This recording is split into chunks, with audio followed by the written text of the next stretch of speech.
Welcome once again to the Ancient Paths. Yes. We really appreciate you spending your time so that we can learn together. Now, over the past weeks, we have been tracing the journey of our patriarchs, our parents, our first parents. And it's been very, very interesting. Yes. Strangely, as we continue, it's getting more personal. Mm-hmm. And today, as we want to get into the next, to this session, I want us just to think a bit. Why is it that evil people seem to really prosper? Yes. Have you ever sat back and wondered, like, you find these people, they are in what we could now brand the original culture, but they are so much suffering to the extent that you look at the other side, those who are in the alternative culture, and they are prospering and everything looks good. Mm-hmm. Now, as you still think about that, I want you to introduce us to today's episode. Yes. Saved soul, wasted life. Wow. Mm-hmm. Yes. So today we're going to talk about Sodom and Gomorrah. Yeah. So Genesis chapter 13 verse 10. Mm-hmm. And Lot lifted up his eyes and beheld all the plain of Jordan, that it was well watered everywhere, before the Lord destroyed Sodom and Gomorrah, even as the garden of the Lord, like the land of Egypt, as thou comest unto Zoar. Wow. So here we find a description of Sodom and Gomorrah. It was like the garden of the Lord. Business, industry, farming, name it all. They all prospered in Sodom and Gomorrah. Wow. So we can look at Lot first. He pitched his tents towards that city. And soon he finds himself in Sodom and Gomorrah. Who wouldn't like to prosper, you know? So, with prosperity, then now there comes this challenge. Yeah. Too much prosperity, especially in that light, gives one a false sense of security. Yes. To the extent that now you don't feel the need of God. Now that's the greatest challenge that we find with Sodom and Gomorrah. Mostly we know the story about it in light of it was destroyed by fire and all the stories around it. But Moses didn't go into the detail of disclosing to us what the problem was really. He just said that their sins and iniquity had filled God's cup of wrath. Yes. Let's get an account from Ezekiel 16, Yes. verse 49 and 50, to see exactly what the problem was. Yes. It says, behold, this was the iniquity of thy sister Sodom. Yes. Pride, fullness of bread, abundance of idleness was in her and in her daughters. Neither did she strengthen the hand of the poor and the needy. And they were haughty and committed abomination before me. Wow. Therefore I took them away as I saw God. Wow, now if you'd ask me, I'd call that the sin of Sodom and Gomorrah. So there was pride, fullness of life, and so much idleness. And then another point that is mentioned, which is very important, is that they did not strengthen the hand of the poor and the needy among them. And the verse 50 talks about perversion, sexual perversion in any sense. Now, in that interesting, if we look at it keenly, but I don't want us to just look at it independently. Let us get another reading from Jude so that we squeeze all the juice that we can get from it. Yes. Jude 7.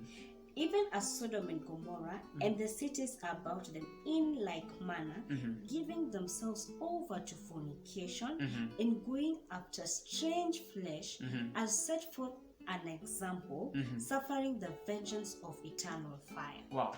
Now, just add prosperity, add idleness, add fornication, and it is a concoction that can be so bad. Yes. May make sense to the desires of the flesh, but in the sight of a loving and holy God, it is distasteful. Now, I want you to not just think of Sodom and Gomorrah. I want us to come back to the current situation, current world. Now, if you talk of abundance and prosperity, any nation in this world, I don't know if you would miss the United States of America. Hardly. Yes. On top of it, there'll be the United States of America. Abundance and pride, to the extent, you don't mess with the United States of America. And in all these things, there is perversion and sexual immorality, fornication mentioned. Hollywood is in the United States of America. They channel it right down into our living rooms. Now, let me not talk so much about that, but one thing before we leave it is that the same thing that is Sodom and Gomorrah was known for, the same aspect that they championed for, that God considered to be an abomination, is the same thing that now the United States of America is advocating in every world. Every part of the world, that's what they advocate for. And that close parallel helps us to understand that it was not just Sodom. Alternative culture comes in different forms. Yes. Yes. So now, as we are going to see next, is now God, the Lord sends investigators to go ahead. Yes. And those are angels who take human form. You know, obviously, before God carries out His judgment, He investigates. And when the two angels go down to Sodom and Gomorrah, they find Lot at the gate. And Lot, just like he was with Abraham, he decides to welcome them to his house. Yes. But it happens that the men of Sodom and Gomorrah, they want to sleep with these two angels. What an abomination. An abomination. It's sad. You know now that what the interaction between the men in Sodom and the angels that God sent is a demonstration of the character of the people in Sodom and Gomorrah, that of violence, sexual perversion, and all that. So, if you look at Abraham, he's like the champion of the original culture. And the people in Sodom are the champions of the alternative culture. In the original culture, Abraham welcomes the angels of the Lord, the messengers. He feeds them, hosts them. And something interesting, the people who are in tune with God, the people who are in the original culture, get the privilege of knowing the things that God intends to do before they happen. Yes. Because we find it's mentioned, Christ mentions, like, how can I do this thing without revealing it to who? To Abraham. So there's that revelation. Even today, God will not do anything without revealing it to the people that are in tune with the original culture. Yes. Let's now go back and see how the messengers are received in Sodom. They're received in hostility. Instead of accepting that message, they want to be raped. So that instance also reveals to us something more about Sodom. It's a society where men trade women for safety. We find Lot, he wants to give out his virgin daughters so that these men could satisfy their sexual lusts just for them to leave the angels alone. Now, that one we'll not talk so much about this day. Now, let us look at it also in a more detailed way. The angels have made the men blind, and then they deliver the message to Lot that this day we're going to destroy this place. So Lot is asked, do you have any other relatives around? So there's an aspect of doubt. When the message of the Lord is pronounced to the people who are in the alternative culture, they doubt. Yes. So there is doubt in the in-laws that Lot had. Secondly, there's doubt even in Lot himself, because he spent so much time in Sodom. To the extent when he's told to leave fast, he hesitates, and the angels had to drag him out of a place that was going to be destroyed. Yes. The third point of doubt is in the life of Lot's wife. You know, they're told, go and don't look backward, but she looks backwards and turns into a pillar of salt. The fourth aspect of doubt still is in Lot himself, because while he's told to run to the mountains, he is requesting so that God can give him an opportunity to settle in a smaller city. The fifth aspect of doubt is in the life of Lot's daughters. You know, they settle there, but they decide, because they are not in sync with God, to sleep with their father so that they can preserve that generation. Yes. So in Luke chapter 17 verse 32, it says, Jesus says, remember Lot's wife. You know? Yes. What does Jesus mean?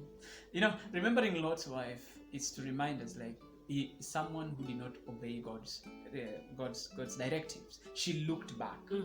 Now, looking back in the sense that, you know, we think that she just looked back, turned her head, but that's not the point. The point is deeper than that. Yes. The point means that Lot's wife had a problem with God's judgment.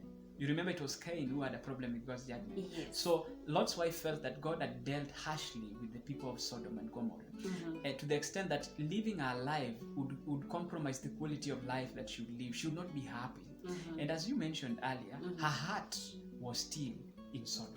Yes. She had invested so much just to lose it like that.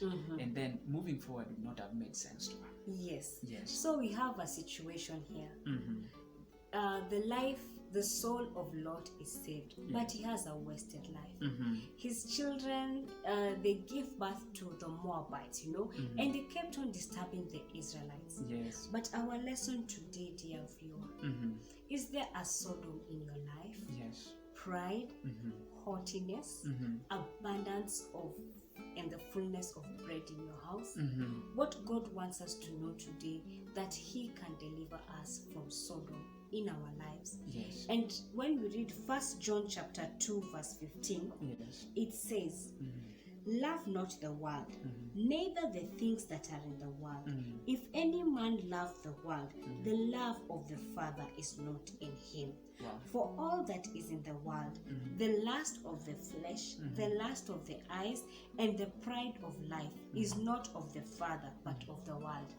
Just like Sodom and Gomorrah came down as a result of God's vengeance, all that is in the world will be brought down. But as we look at history now, Christ is interceding for us as judgment is going. Will you heed His call? Will you hear His voice? Thank you.